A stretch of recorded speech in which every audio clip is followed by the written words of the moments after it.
ದಾಸೋಹಕ್ಕೆ 10 quintal besan ತಯಾರಿ. ಕುಕನೂರು, ಜನವರಿ 13.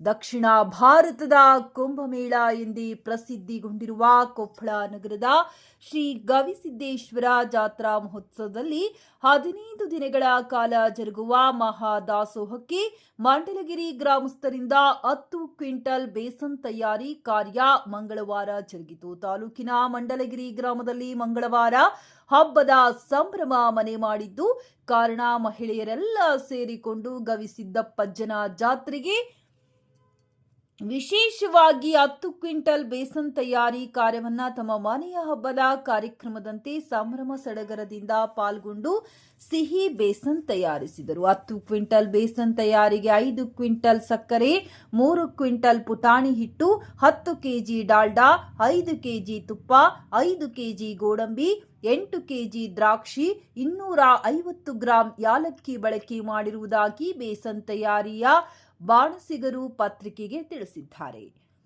ಈ ಸಿಹಿ ಖಾದ್ಯದೊಂದಿಗೆ ಸುಮಾರು 5,000 ರೊಟ್ಟಿಯನ್ನ ಶುಕ್ರವಾರ ಶ್ರೀಮಠಕ್ಕೆ ಸಮರ್ಪಣೆ ಮಾಡಿ ಸೇವೆ ಮಾಡಿ ಬರುವುದಾಗಿ ಗ್ರಾಮಸ್ಥರು ತಿಳಿಸಿರುತ್ತಾರೆ.